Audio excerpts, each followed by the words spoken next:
And this creates it creates a lot of challenge. He took on that watch. He opened up Pandora's box, what was in store for him next. You can tell in the first episode when he turned into that he knew in the past, in the future, or even right now, shied away from anything. He'd never go. There's countless to use because some of their abilities he wasn't quite keen on using. Or hello, and welcome back to the Wrightpassion podcast, where we delve into the fascinating world of superheroes.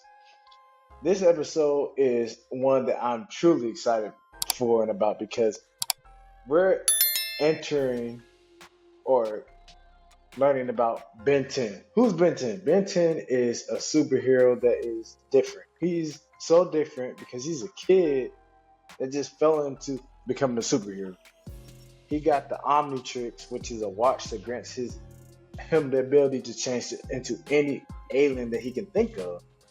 And this creates a lot of challenges in his life. And from those challenges, we can learn from them and grow from them in our lives too. So, in a world full of uncertainty and challenge, there's some individuals that rise to the occasion rather than succumbing to life's challenges and circumstances. He is one of them. Ben Tennyson, or Ben 10, was just, as I said, your normal stereotypical kid that fell into becoming a superhero. Just by his luck of being a mischievous child and looking and searching for things, he was able to become a hero. And this Omnitrix, this watch, granted him superpowers that he never knew were even possible. He traveled amongst different planets, met new people, aliens. He was able to, when he took on that watch, he opened up Pandora's box and he didn't even know what was in store for him next. You can tell from the first episode when he turned into Heat Blast, but you gotta go check it out. As I said though, there are multiple things that we can learn from Ben Tennyson, the superhero. What are we gonna learn from him? Stay tuned, you're gonna see what it is that we can learn from this superhero. Number 1, embrace unwavering courage. What do we mean by that? Embracing unwavering courage. I mean, embrace the courage to go after what you want in this life. Ben 10, from the beginning, he teaches us that embracing courage is the ultimate thing you have to do as a superhero. You have to embrace the courage to do whatever it is you want to do in this life. When he first got granted that watch, he could have succumbed to the fears and doubts that he had at first, because when he got the watch, he was already faced with a few foes he had to stop, some aliens, and he didn't know what to do. He had no experience in fighting aliens or doing all these things the superheroes do in his TV shows that he watches all the time. He had to strike out on faith and go and actually do these things himself.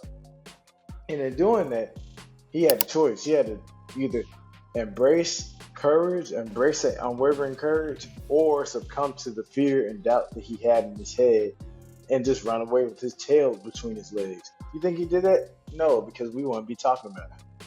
So, and embracing that courage is something that occurred to me that I just thought of. You're going to feel fear.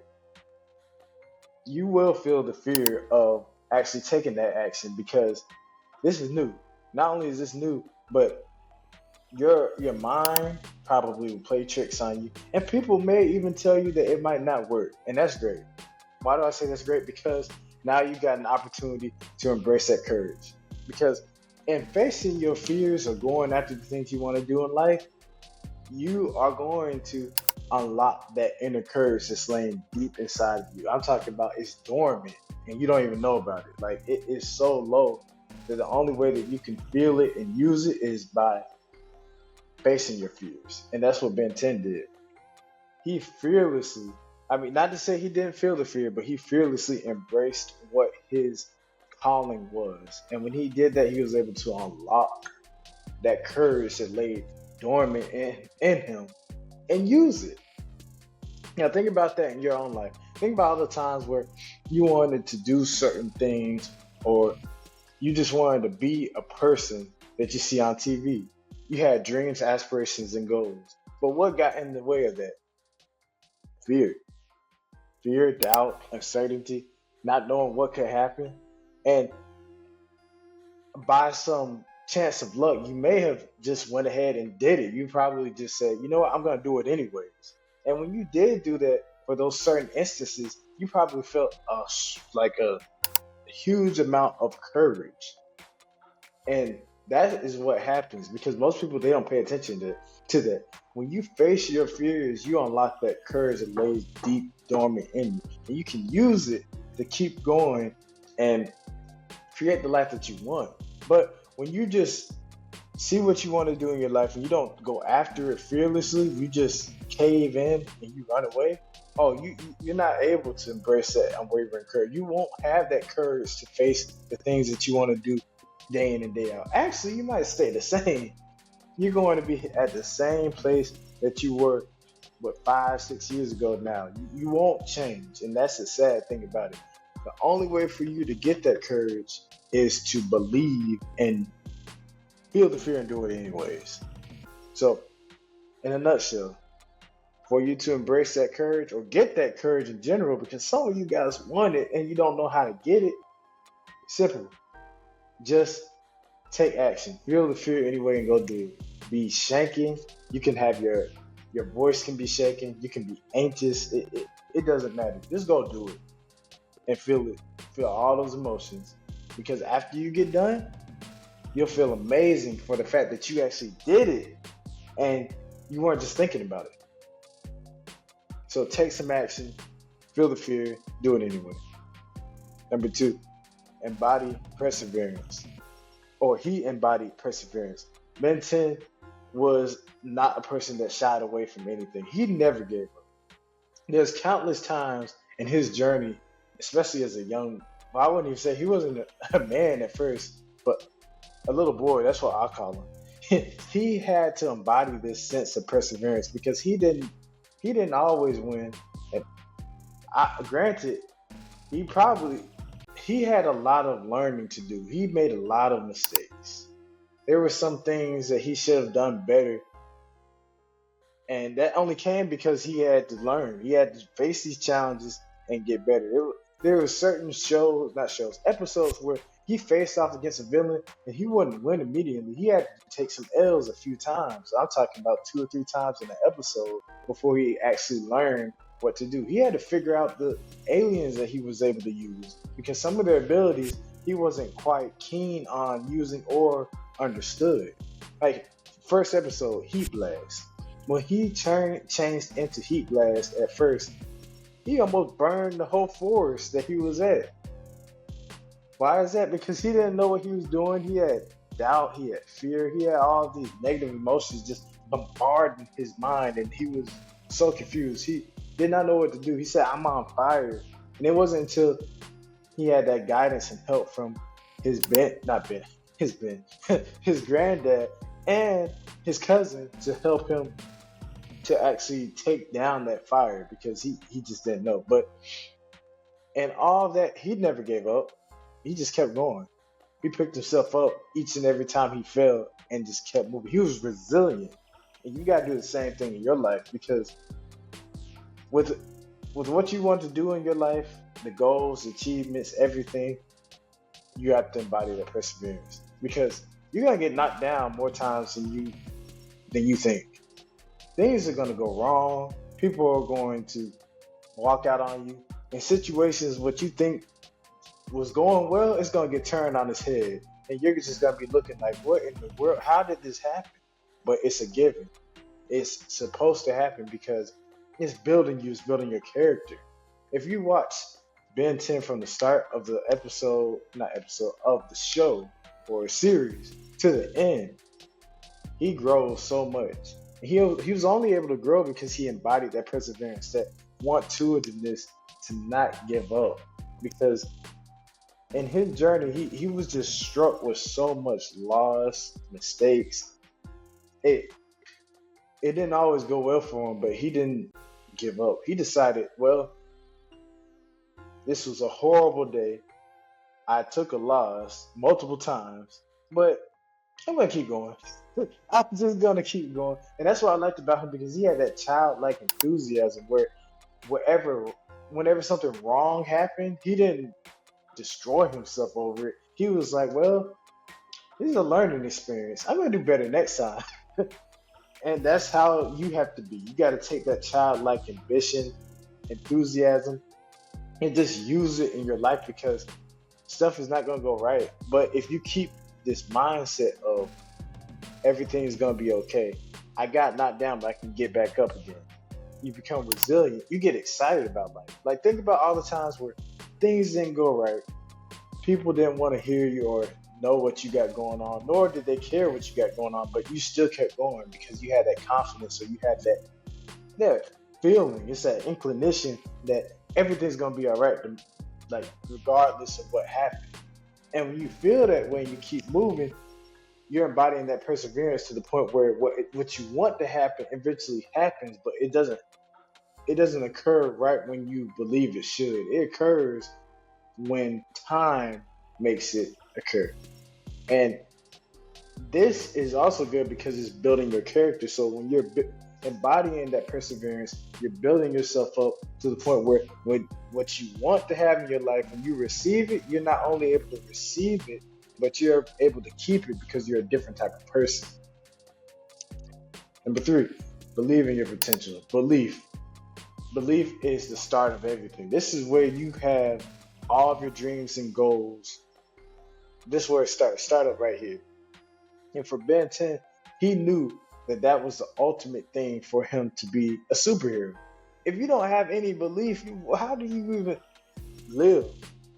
Like he had to know that he knew he could win against anybody. He knew that regardless of what happened in the past, in the future, or even right now, he had belief in his potential and who he was. Because without that, nobody else would believe in him. If we think about it, say for instance, if you're watching the NBA or NBA teams or football teams, most of the time, well, I'll get to that in a second. I just messed up, but before I get into that example, people will root for you more when you believe in yourself rather than not believing in yourself. So let's go back to that example. So, for instance, when we're watching sports, if you see an NBA team that has a 20, 30, 40 game winning streak, people are more likely to join on that bandwagon. This is where the term bandwagon comes from, and be a part of that team because they see that they're winning. They're believing in themselves. And not only are they believing in themselves and winning, like you just feel it's infectious. That's what happens when you have that belief in yourself. When you have that belief in yourself and you believe it so strongly, you don't care whatever else is happening, people are going to want to join your team. They're going to want to join because they see you're winning. And people like to be around people that are winning and growing and doing great things in life because it makes them feel good and inspires them. So just you believing in yourself and your potential, pushing towards whatever it is whatever it is you want to do in this life, it's going to affect other people. It's going to make other people believe in themselves. And isn't that amazing? Just you holding tight to who you are in this life. Like you go to sleep with this dream every night, and for you to actually put it out there and have this 100% confidence that it will happen, that you are going to do the things you set out to do in this life, can inspire people. It's just mind boggling because you started out with a thought in your head and now you're moving on that thought and you're acting on it. You're inspiring generations. Thereafter, nurture strong relationships. Whoa. Strong relationships. Why should we nurture strong relationships? Because in this life, relationships are everything. And we're social creatures, so we want to talk to people. So for Ben 10, he had his granddad and he had his cousin Gwen. These two were his rocks. They helped him with just about every situation he got into, and they gave him that knowledge and sort of gave him connections to people that he didn't know of because his father, not father, his grandfather was a plumber and he worked with aliens before, so he knew of this new life or not life, this new world that Ben was being introduced to because he didn't know anything. He was like, "What is going on? Who are you? Who are you? Who are you? And who are you?" So it was new for him. It's different, and just having that connection, that connected piece, helped him a lot in his journey because now he had some wisdom, and with that, there's a saying that it comes with that. If you want to go somewhere fast, go by yourself. If you want to go somewhere far, go with other people. Oh, not with other people. Go with people. But there's so many things that you can learn from nurturing strong relationships, as I just detailed some with Ben 10.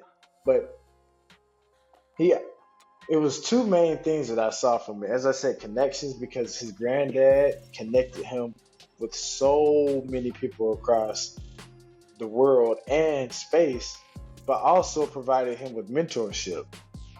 And when I talk about mentorship, I'm talking about it helped him get out of his own way because a lot of times Ben he just felt like, oh, I know what to do. I'm good. I don't need your help. But no, he was new. He was just starting out. He did not know too much, especially at his young age. So having a mentor sort of in his granddad and building that network with other people helped him a lot because there's a saying uh, with people why we need mentorship. Because think of it like this: without a mentor, you're going based off of your experiences and your life or your life experiences. So think of it like this: think of it as you going in a circle. You're going in a circle, going based off what you know, right? So you get faced with new situations, and all you're gonna do is respond the same way you know, which is based off your life experiences. So you might not have too many life experiences, so you're stuck in this circle.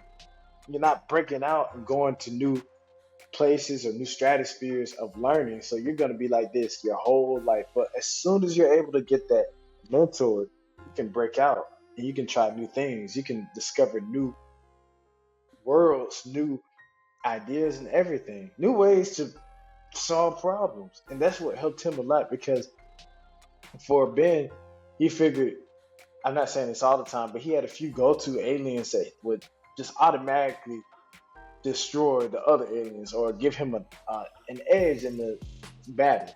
And sometimes it worked and sometimes it didn't. He had to get strategic. And that's where Gwen came into the picture because she was able to dissect, or not dissect, but understand some of his alien powers a little bit better than him. But that's a given because she's looking on the outside, from the outside in, and able to give him feedback, constructive feedback onto what alien he should use against which foe. And with that, he was able to use his abilities differently or at a better capacity than he would not normally know. Because, as I said, if we talk about mentorship, we're going back in the circle.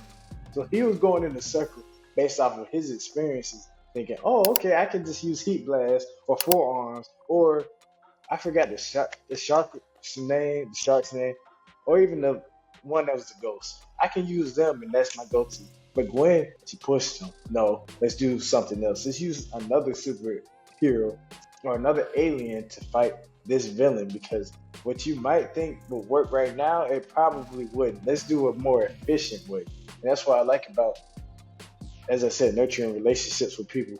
Because in your life, if you can find these people that actually want to help you and provide you with mentorship and connections, your life will change. I'm not saying it might, it will. Because these people have so much experience and so much knowledge compared to you yourself. Like, I'm not saying you don't have any, but if you talk to multiple people, build your network and learn, you're able to just expand your knowledge. And who doesn't want to do that? Who does not want to get and just learn and grow as a human being or just a person in general? Because this life is so short. It's so short that within a second you can blink and a year pass by. And have you learned? Have you grown? Have you gotten better? You don't know. because you're going based off just your experiences. But when you go talk to other people, cultivate these relationships, nurture them, and make them better and flourish, oh man, you'll be on cloud nine. And some of the ideas and thoughts or dreams that you have, you're only one or two people away from actually creating it and then pushing it out there. Because I'll drop this tidbit in here too. Idea comes from the book called The Blue Ocean Strategy. But and there are some people in this life that are like, I forgot how to call it, but basically they can spread the message a lot bigger and better than you can, or they have a wide span, they have a wide reach. So if you talk to them, they can tell 30, 40, 50 people, and that's a bad number. I'll say 1,000, 2, 3,000 people. Compared to you can tell 10, 20, 30 people. So when you building your network, you're able to expand whatever you're doing, and you can get it on a wide scale just by nurturing relationships and talking to people, get building connections. What you want to do right now, if you find the right person, they can broadcast that message of what you're doing, and you'll just be on cloud nine. And whatever you're doing, the whole world will see. If you can find these people, they're out there. They're like, I guess you can call them unicorns, where they take your message, they put it out there. Everybody in the world is coming back to see you. But after saying all that, I need everybody to go check out Ben 10. Look at his story. Watch the man. See how he grew from being a little boy to a man at the end of his series and his multiple series. But as I said, I like Ben 10 because these values, these principles are universal. Like, you can use these wherever you are in your life to build yourself up. So watch Ben 10. See what else you can find about Ben 10 that's remarkable and you can add to your repertoire.